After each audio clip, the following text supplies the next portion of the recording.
Hi, everyone. Welcome and thank you for joining today's panel titled The Sub-Saharan African Housing Conundrum and Corresponding Opportunities. My name is Alexander Tounkara, and I'll be your moderator today. The goal of today's panel is to provide you all with an overview of the Sub-Saharan housing landscape, highlighting its needs, the challenges faced in addressing those needs, and the various opportunities willing and able to take on and overcome those challenges. With me today, we have the renowned Dr. Marja Hoek-Smit, founder and director of the International Housing Financing Program, founder and executive director of the Housing Finance Information Network, known as HOFINET, and a frequent advisor to private and public sector clients in emerging markets and developing countries in the field of housing and housing finance policy, institutional development, and product development. We also have Mr. Kojo Adokufur, executive head of the home loan business at First National Bank Ghana. In 2006, he co-founded and served as executive director of Ghana Home Loans, a mortgage specialist which went on to become the leading provider of residential mortgages in Ghana. Next, we have Mr. Ameet Dhillon, serial entrepreneur and managing director of US Africa Housing Finance, also known as USAHF, an innovative mortgage financing solution for the Ghanaian market. And last but not least, we have Mr. Robert Hornsby, co-founder and acting CFO of American Homebuilders of West Africa, the current lowest priced residential housing provider in the Ghanaian market. So thank you all for joining. And to kick things off, I'll start off with a question for you, Marja. In your illustrious career, you've completed consulting work for clients such as the World Bank, IMF, UN Habitat. The geographic footprint of those projects spans North America, Asia, and Latin America. With such a global perspective, could you share your view on the main challenges and opportunities present in the sub-Saharan housing market? So thank you very much for inviting me here to your panel. I will begin talking about opportunities. I think that's the better way than starting with the challenges. But the challenges are big. So the opportunities are enormous in sub-Saharan Africa housing front. Africa is the least urbanized continent that we have, only 40% urban, and urbanizing at a fast pace. Per year, we need about 28 million we have coming in the cities, natural growth, and through my 28 million new urban dwellers. So if you translate that in the need for housing, that's enormous. So there is nearly an infinite need for housing. So that is the good part. Also, housing is an enormously important part of the GDP of a country. We have calculated that it is roughly 16% of the GDP of a country. If you include all the informal housing and extensions that are going on. So it is a critical part of the economy. Also, it can be used as a stimulus for economic recovery like we now have, because it generates employment in a sector of the labor market that is very elastic, as we call it, like unskilled labor that can be actually employed very rapidly. So big part of the economy, big demand, and at the moment, a macroeconomic environment that doesn't that is helpful for the housing sector, fairly stable, even though we have this enormous economic crisis. Now, what are the challenges to actually get that demand translated into housing? One of the biggest challenges actually is the lack of access to housing finance. No developer can come into this market if he cannot offload his stock and people can pay for it at the end. It is that simple. So if you don't have housing loans, we cannot scale up as developers. Why is that housing finance sector so small? Of course, very low income relative to prices of the houses, but also most of the income in sub-Saharan Africa is in the informal sector. And that makes it very hard for lenders to really build up their portfolio, because the central banks will not look at you favorably if you make risky loans. And loans to informally employed are penalized by the central banks. So that's a big challenge that has to be addressed. The second, of course, major challenge is that poverty at the moment is increasing at a rapid pace because of COVID and the economic crisis. So that makes affordability even more of a challenge. So I think those challenges have to be addressed, but we have very innovative, as my private sector colleagues will no doubt talk about, very innovative challenges that can address both the affordability issue and the informality of incomes. Thanks, Alex. Of course, Marja, to quickly follow up on that, if one was to prioritize either reducing the price point, so to speak, to make the affordability issue less significant, or adversely look to focus on providing, which one would you say would have the largest scale impact in the near term? The financing part has to come first. Because without finance, I can have cheap housing, but I still can't pay for them. So finance for me, and that is why I have drifted, in the course of my career, more and more towards finding what you can do to that housing finance piece. And you need a lot of different types of finance, not just mortgage. You need microfinance. You need non-secured consumer finance for housing.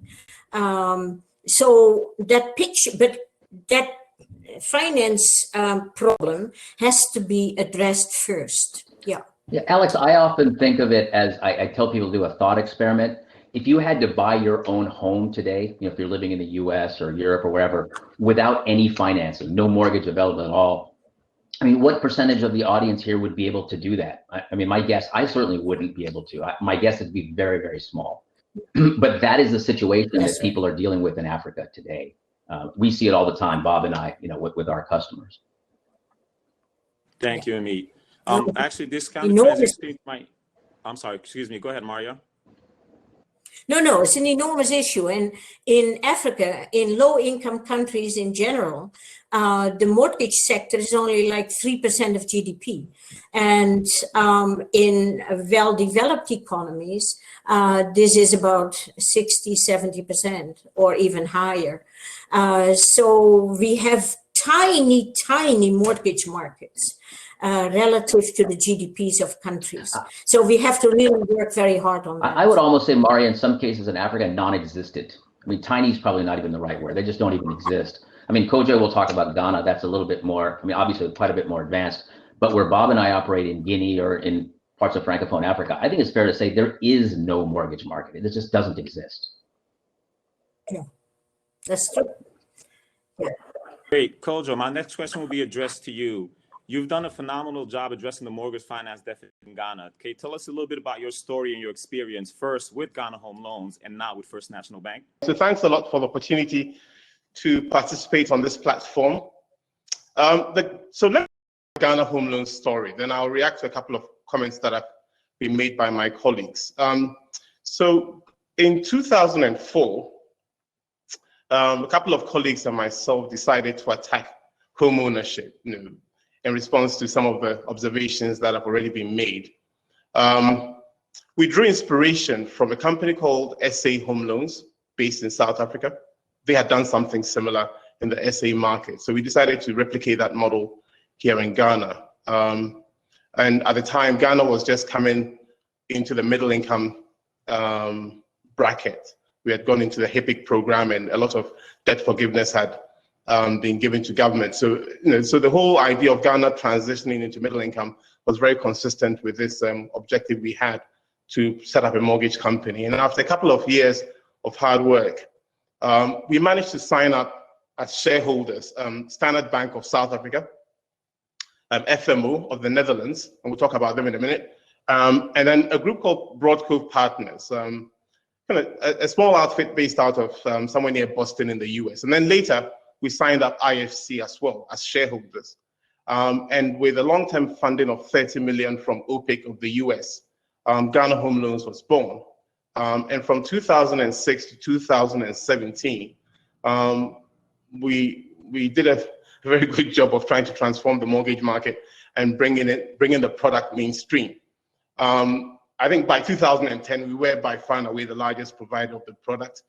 And in 2016, what we did was to launch a $100 million medium-term note program on the local exchange.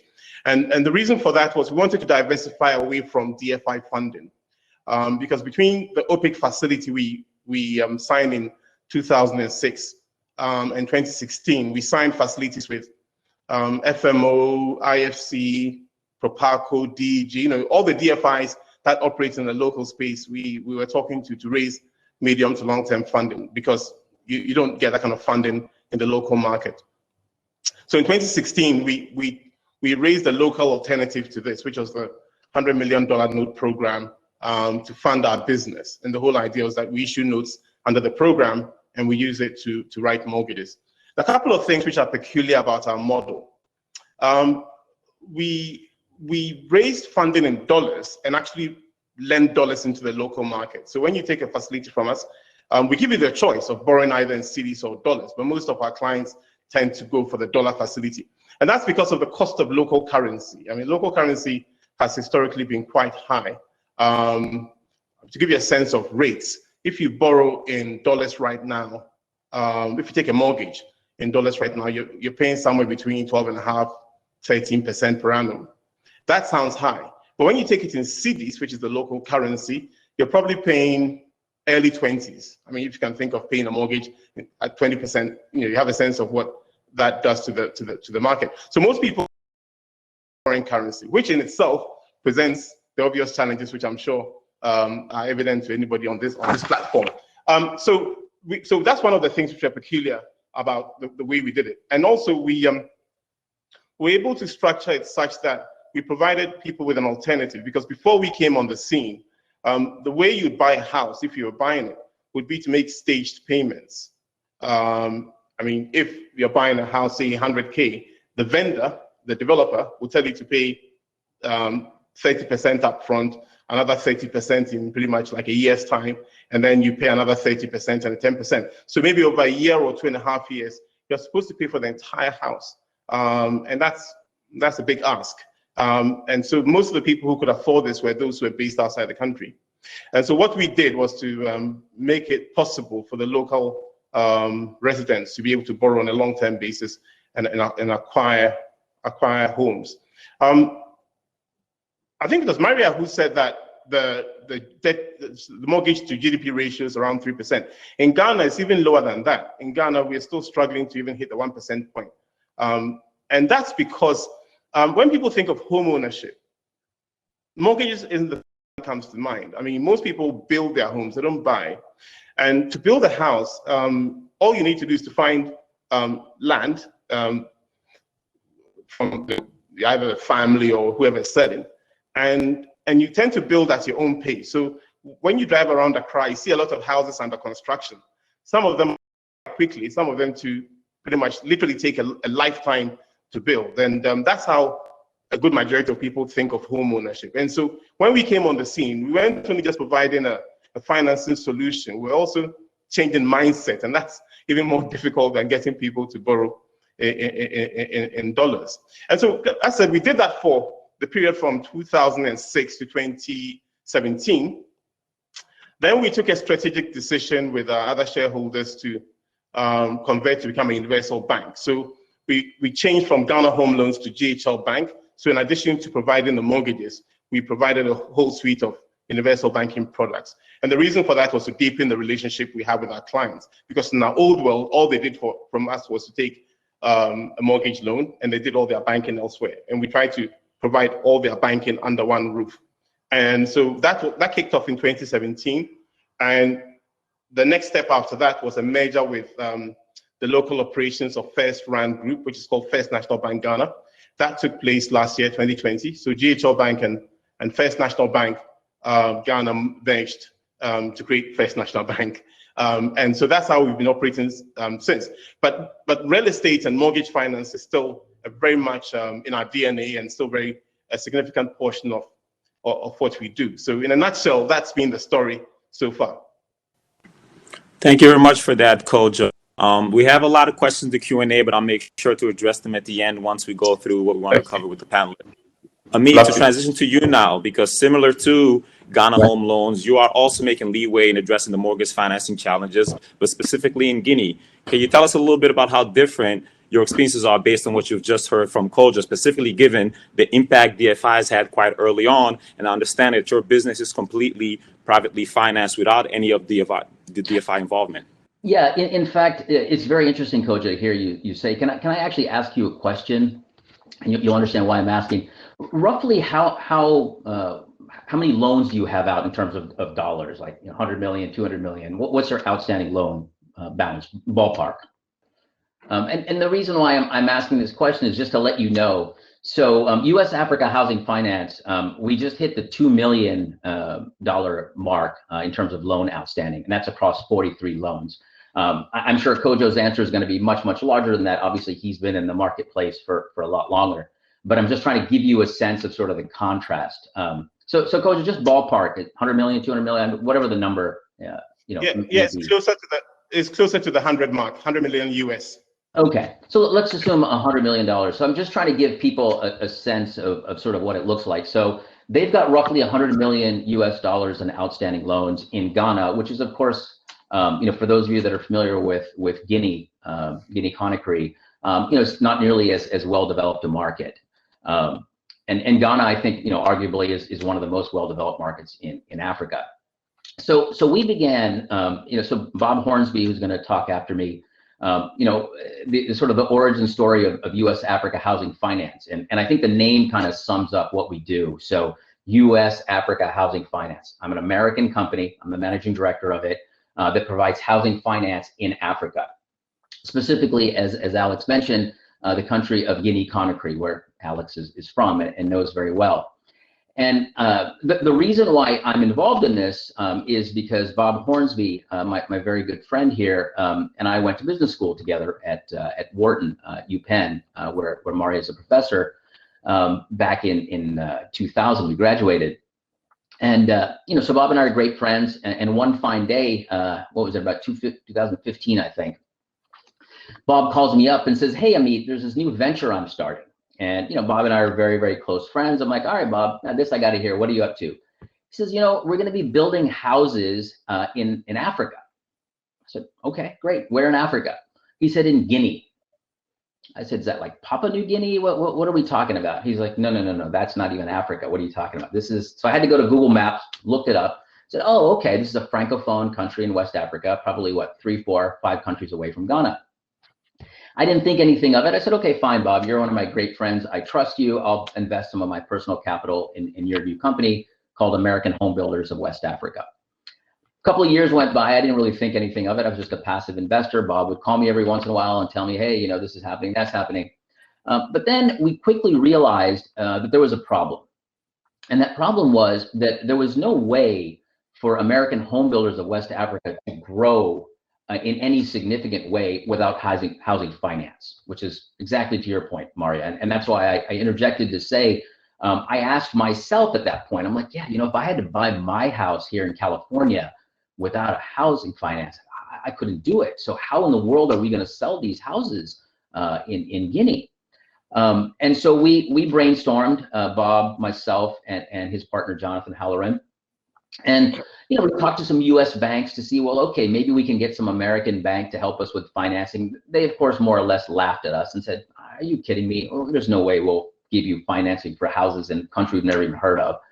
So that was out. We said, "All right, let's try some NGOs." So we tried some. They're like, "Yeah, this is interesting, but, if you need help with malaria vaccination or something, we can help you there, but not housing finance." So like, all right.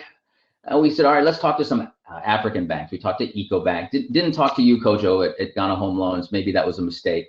We might have gotten some, we might have gotten a little bit better reception from you. But we talked to EcoBank and a few other folks, and they said, yeah, it's kind of interesting. Bottom line, they had no interest.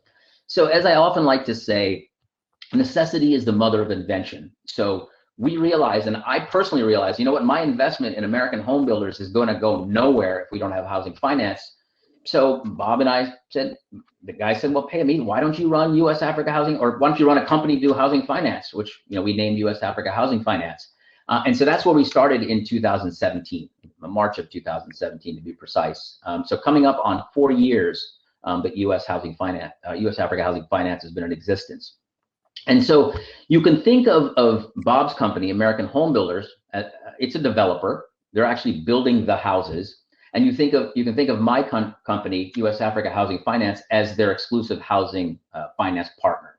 So essentially, American Homebuilders sources the clients, obviously sells the client a home, and then basically we sort of jointly do the underwriting, or agree to the underwriting, and then using private capital, purchase the home loan from American Homebuilders. So essentially what I'm doing is I'm taking that off the developer's books. I'm taking the loan off the developer's books, and that gives me the right to the stream of payments from these loans. As I say, it's 43 loans in the portfolio right now. So every quarter I get the principal and interest payments from these 43 borrowers, and then I distribute out to my investors a certain return, which has been 9% annually for the last 4 years. So I'm providing a 9% return to my investors, and this is all U.S. dollar based. So Kojo, as you said, we certainly realized very early on that currency risk was certainly nothing we could even dream of dealing with. So all transactions are in U.S. dollars, and very similar to what you articulated, Kojo, we're focused right now exclusively on the diaspora market. So think of Ghanaian diaspora living in the US and mostly in Western Europe. So my entire portfolio of 43, roughly 75% are living in the United States, and the balance are in Western Europe, and actually recently a couple of loans in Australia as well. So we're certainly geographically spread out, reasonably well, but again, very focused on the diaspora. And the amazing thing is, over this 4-year period, when I got in, started running this thing, a couple of years ago, and I'm actually personally the second largest investor in the business. There's actually a private investor that's larger than me in terms of amount of capital put in, and I have 21 total, private investors, which are totaling that $2 million. But when we first started this, we had no idea what to expect. Right, we just didn't know. Could we do this? Is this even possible? I mean, I'm a high tech guy. I live here in Silicon Valley, right? I've been working in high tech and networking and software my entire career. I'd never done anything in finance, but it just seemed like this has got to be doable. And so we just, perhaps not knowing any better, sort of dove in head first. And the amazing thing to me over that 4-year period is we've had a sum total of 2 defaults. 2 defaults over a 4-year period, and neither of those defaults, but they were both, the houses were both resold, very quickly. There was no loss to the investors. In fact, a little bit to my surprise, although when I think about it now, it really shouldn't be very surprising. One of those houses that defaulted, I won't go through all the details, but the woman bought it in February, I think it was 2017. Defaulted like 9 months later. We resold it exactly 1 year later for 10% more than she had originally paid for it. And so that really sort of cushioned the blow of the default. And this shouldn't be very surprising, because as Marja pointed out, when you build a community, which is exactly what Bob's company is doing, they're building a housing community. As more and more houses get added in, naturally the prices start to rise. And I mention that because that is a sort of a hedge against default that I hadn't thought of originally. It wasn't something that would have occurred to me, but that's sort of become a natural hedge. And I think it's gotten to the point now where the portfolio is large enough that we require a 30% down, so we only finance 70%. And so we've gotten to the point now where the risk profile of this portfolio, and obviously as it grows larger, the risk goes down even more, is much, much lower than I personally could ever have imagined. The reason I say that is because, okay, defaults is one thing. We've had 2 defaults. Okay, that's a pretty small number, compared to the overall loan size. Neither of those defaults had any material effect because the finance charges that were due were ultimately all paid back after the resale. So there was no negative effect. But perhaps more importantly than that is that the loan to value ratio of this portfolio is 60%, which means you can randomly pull any loan you want and it's 40% already paid off. And I would pose a question to everybody here. If you've spent 40% of your hard-earned money already paying off a loan, are you going to very easily walk away from that? I mean, I think the obvious answer is no. So, I'll sum it up because I could talk all day about this. I don't want to sort of keep going on, but the couple of lessons that I've learned here is that one is, despite the fact that we're talking about Africa and we're talking about loans to diasporans who are not at the top strata in terms of income, the default rates are amazingly low. And again, it comes down to a variety of things, including this LTV, but also just the fact that, think about it, these folks who have left the shores of Africa to come to a foreign land, they've dreamt their dream, their lifelong dream. We talk about the American dream. Their lifelong dream was to own a house back in the country of their birth. And as Kojo said, the vast majority of them never dreamed of buying that and financing that from somebody. They thought they were going to have to get their cousin, brother, uncle, whomever to help them build this house, one room at a time over, who knows, a 10-year period. But suddenly they're able to, in sort of an American fashion, I'll call it, find an American designed house, buy it the same way they buy a house in Chicago or wherever, and then turn right around. Ameet, I hate to interrupt here, but in the essence of time, we do have to continue on, or we will not have any time for Q&A. Apologies. Sure. Yeah. So I'll just say that the profile of this turned out to be so much more different than I could have ever have imagined. Understood. Bob, you've been sitting there quite patiently and quietly. Well, this is your opportunity. Now, American Homebuilders of West Africa has survived an Ebola outbreak, political upheaval, and even the loss of a co-founder, and yet continue to grow. What is your secret, specifically given that you operate in one of the toughest markets globally to achieve success in? Thanks, Alex, and it hasn't required a lot of patience. It's been a real treat to listen to Kojo and Marja and Ameet talk about their takes on this industry. I will say there's not necessarily any one secret special sauce. My partner Jonathan and I cut our teeth in West Africa as Peace Corps volunteers, and I think that gave us a certain appetite for taking on difficult challenges and understanding the context and knowing how to work around challenges. We have in some ways been, you could say that we follow the advice of Bruce Lee in our work in West Africa. He famously said, "Be like water. When you encounter an obstacle, don't beat your head up against it. Find a way around it." And that's really how we've worked. We went into the business plan that we started with was designed around servicing local residents, local buyers in the local market. When we found out that the capacity to pay for the kinds of houses that we were able to build was just not there, and so we went to the diaspora. Well, we found a market in the diaspora, but we realized that market, even though they had more ability to pay than most local residents, they needed financing.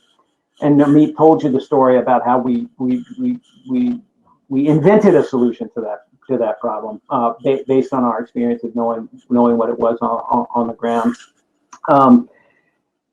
One thing that's been really critical to our continued survival and success, I'll say, is a real focus on understanding what customers want. I think where a lot of developers fall down in the residential market in the region is thinking that they can take a model that works in Europe or in North America or somewhere else and just come in and build to that model and expect that they'll just be able to turn around and sell things, or come in with certain kinds of technology solutions, modular products or whatever that that on paper look like a great idea, but for a variety of reasons, those things are not a fit for the local cultural context and what people want. And so we do a lot of talking with clients. We get a lot of feedback from clients. We don't typically build to spec. When we open a new development, we may put up one model home, but then subsequent iterations of that model are really designed on the fly, in a sense, as we incorporate client feedback to what we're doing. So really focusing on the customer, understanding what they want, and at the same time trying to bridge the gap between a dream and what they can actually afford. We often have people that have a sort of a $250,000 dream and a $50,000 budget, and you kind of have to find a way to walk that line and show them what's possible and give them a sense of how they can grow into that.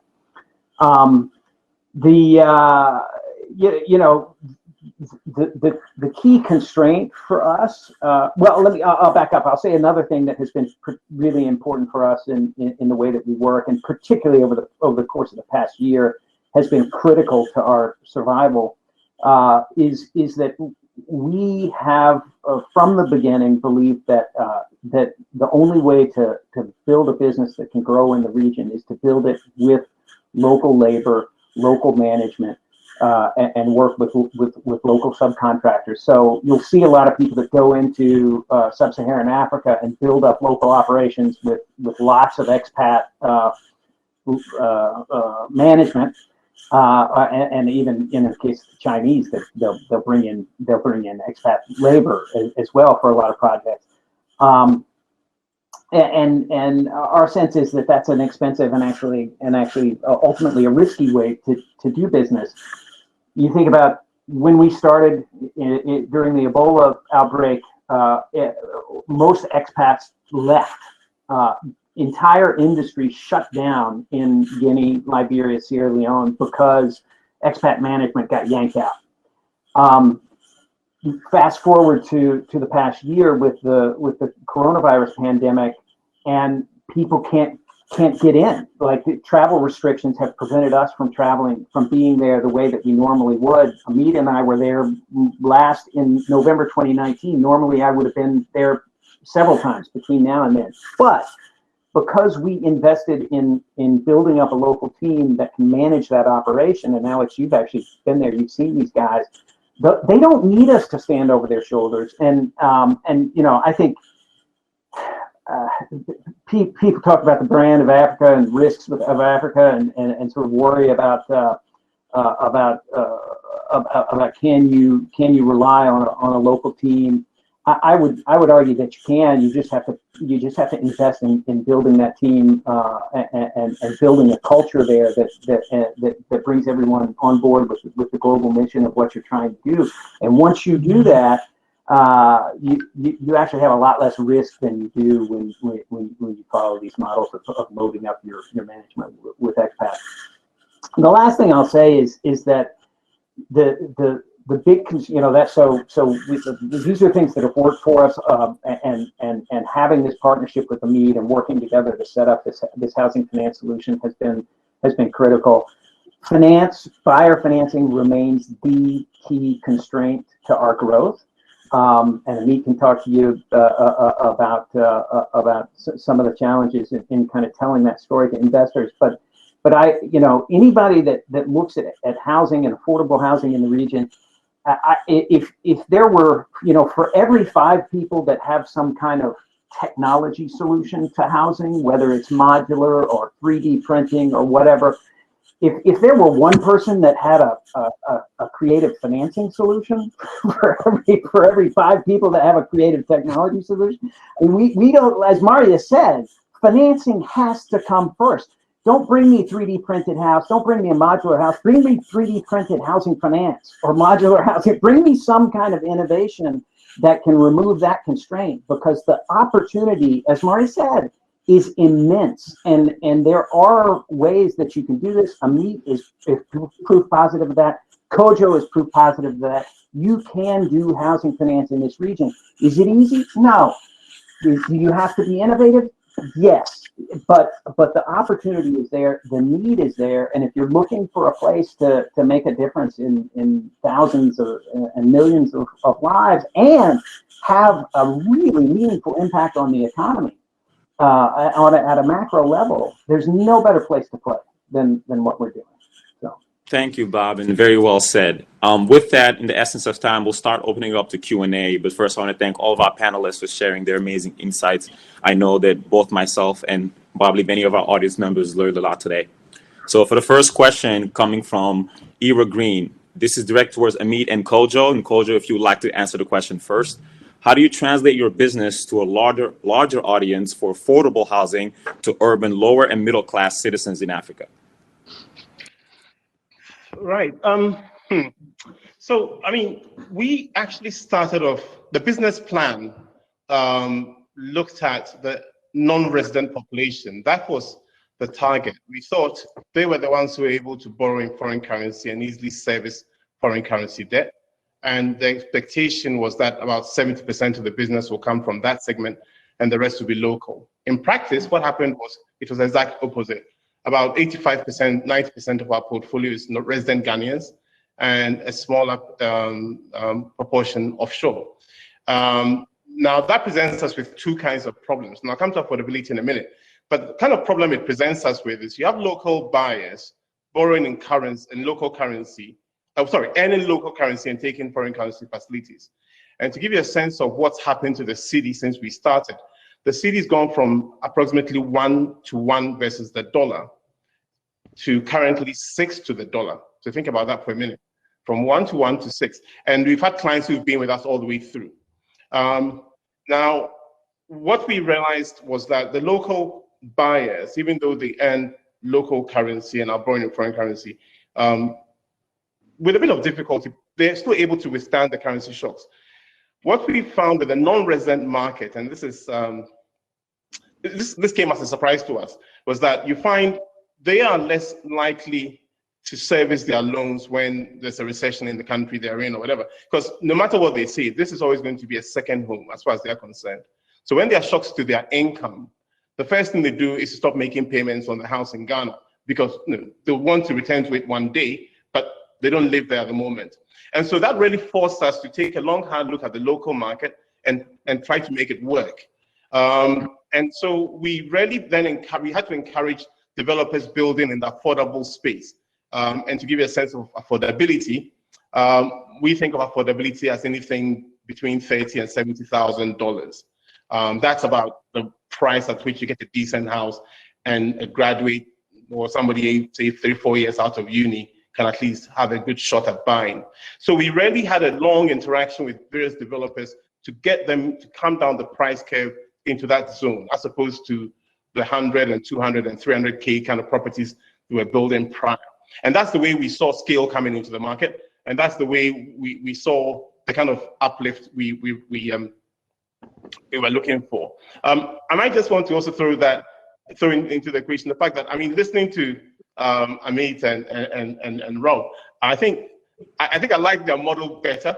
We went 100% on the finance side because the view was that we focus on the finance and the developers develop and focus on the construction.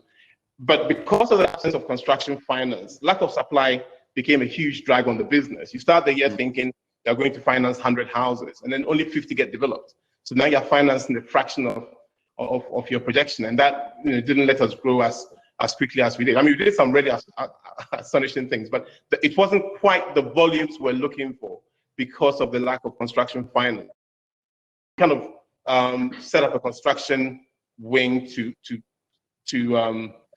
get some aspect of construction going, but that also presents us with another challenge, which is the developers then see you as competition, and then you get into all kinds of tough conversations with them. So there's so many moving parts. I'm sure we could spend a whole day talking about it. But the key thing is the local market is always the real market as far as we are concerned.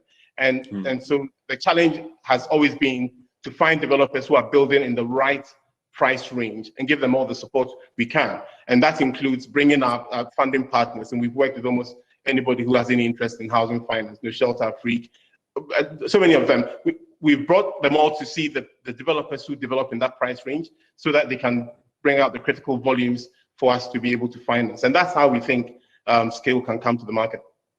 Interesting, Koja. Ameet, it sounds here that Koja was actually able to achieve a lot of success in the local market. I understand that USAHF so far is diaspora focused, but to hear Koja speak, the price point for affordability is also quite different in Ghana versus Guinea. Now, given that Guinea's price point for that affordable housing sector is so much lower, how do you anticipate that playing out into the growth of your business? And the question previously asked, the expansion of access to capital. Right. So again, in the interest of time, I won't go into great detail because, as Koja said, we could talk for days about this. It's quite an interesting topic and certainly one close to my heart. But I'll try and summarize it with 2 points. So to the extent that someone decides, you know what, we want to have affordable housing successfully sold in an African country, be it Guinea or elsewhere. I think this applies across the country. Koja, you can correct me if you think I'm wrong. There are 2 aspects. There is the price aspect, which I can't control as a finance guy, but Bob can. And I will tell you, I have loans on my books as we speak for houses that were sold at $25,000 US. To 25,000 US, which I think is very much in the quote affordability range. Obviously, that depends on who you are. So American Homebuilders is working very, very diligently to meet that first criteria, price. And you know, if you talk to Bob and others, they have plans to go even below that.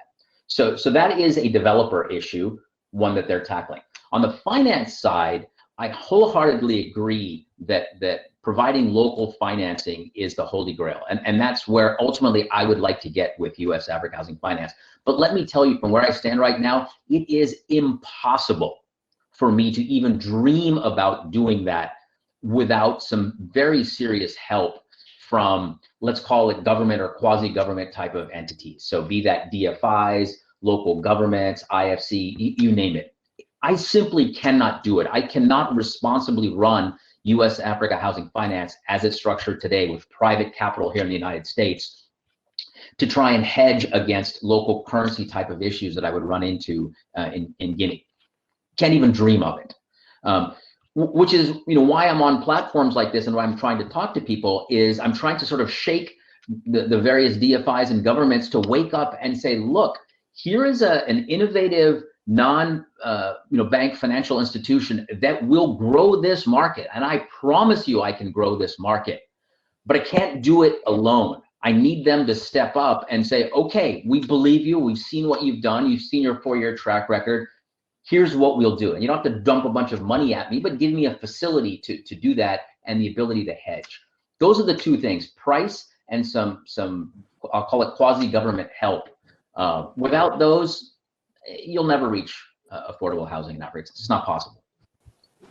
That's a very fair point there, Ameet. That leads into our next question from Claude Makunda. And apologies for those that this was running a little bit over. We just want to answer 2 to 3 more questions that some of the people had here. The first being, Marja, wonderful presentation. If finance is a precondition, what African governments should do to promote and support finance for affordable housing in Africa? So a big policy is there. I agree with Ameet. The government and the DFIs have to come in and do massive policy work and financing work in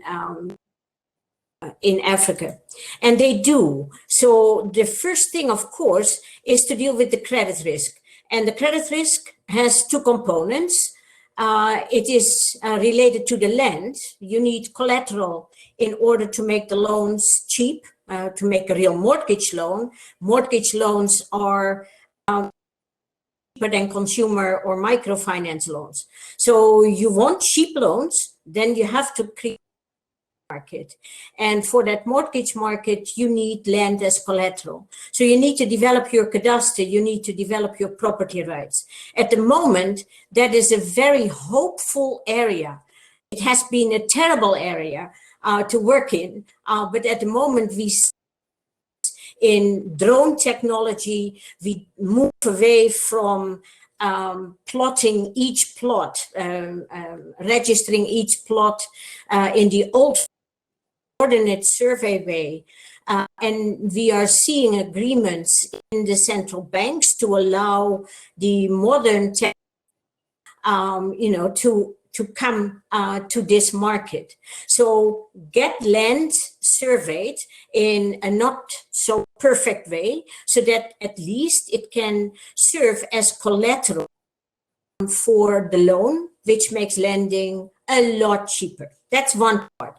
The other part, of course, of credit risk is the customer. I agree with default risk is not the biggest risk, but at the same time, to underwrite informal customers, and we have the informal sector in employment, in the labor market, in countries in West Africa, up to 60% of the labor force is informal. So if I create a mass market for accessing mortgage finance, I, as a private sector firm, to underwrite informally employed people.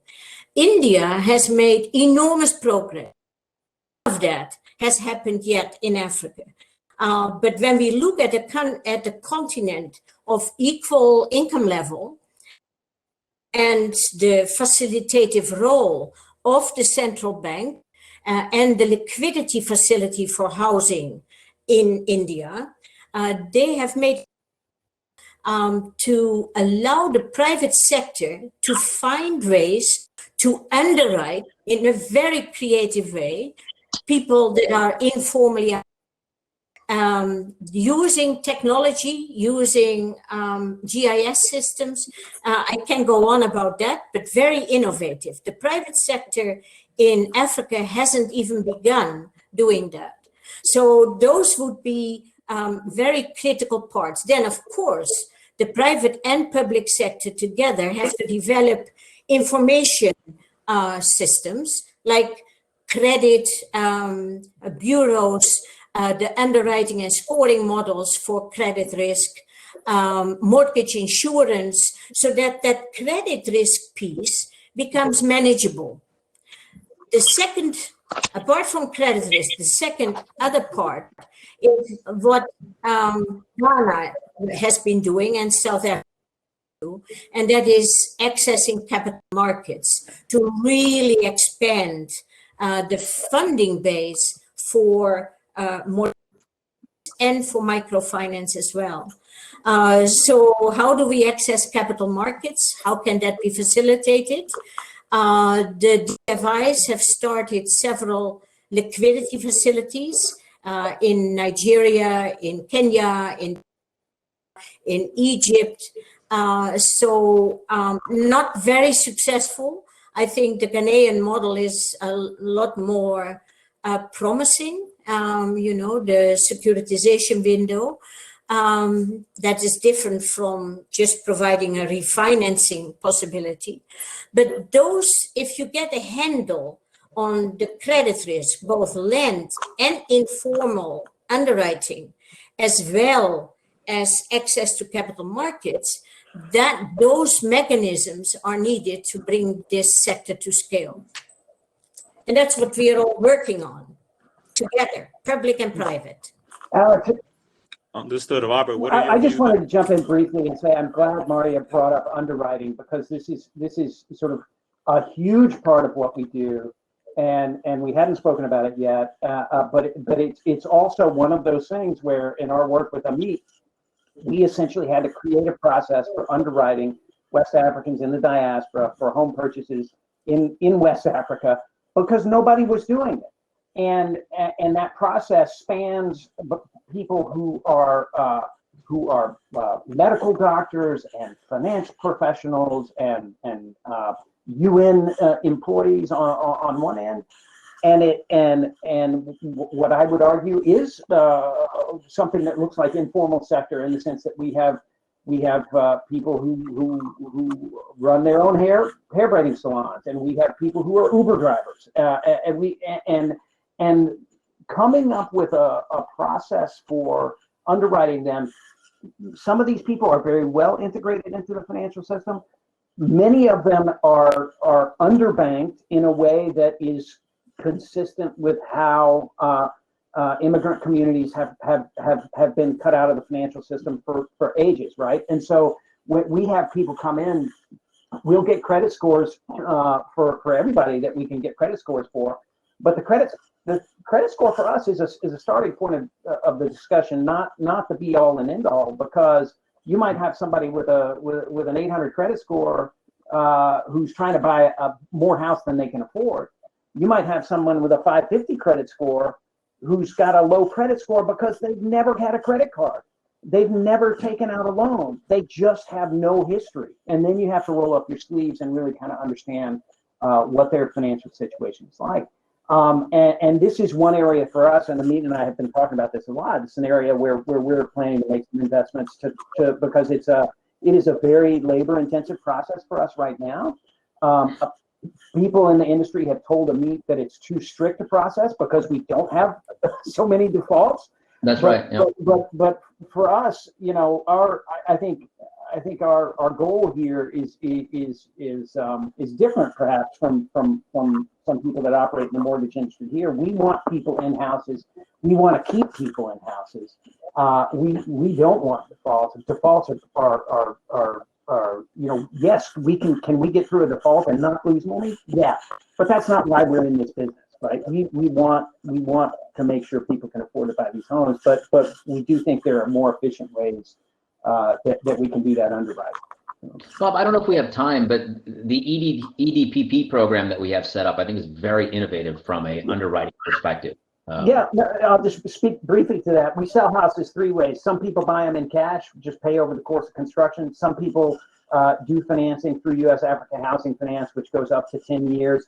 And then some people do a prepayment program where they can take up to 2 years to pay that 30% deposit and then roll into a finance purchase plan after that. And Ameet loves those because when I go to Ameet with somebody that's got an 18-month or 2-year history of making payments on a house that hasn't even started construction yet, and then I have, you know, the underwriting analysis and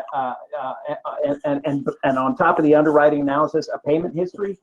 He loves it, and it's just frankly, I don't look at those loans twice because I've had multiple U.S. bankers in the United States tell me that, look, if you've got somebody that for 9 months, 12 months, 18 months has made a steady payment without even having a house, the likelihood that that person is going to default after they actually get the house is like a near zero.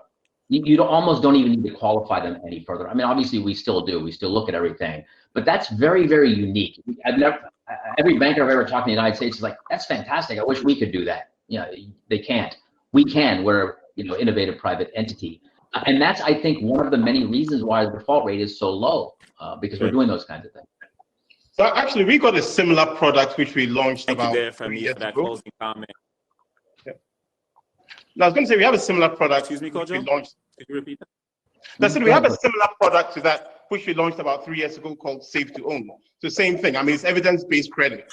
If somebody is able to, you set them a target and say, yes, you're in the informal sector, you might not have all the paperwork, but if you make a certain number of installments, that proves beyond any reasonable doubt that you can keep up with those payments over the period of the loan. The other thing we introduced was 100% mortgage, because for a lot of people interested in buying, they were struggling to get a down payment.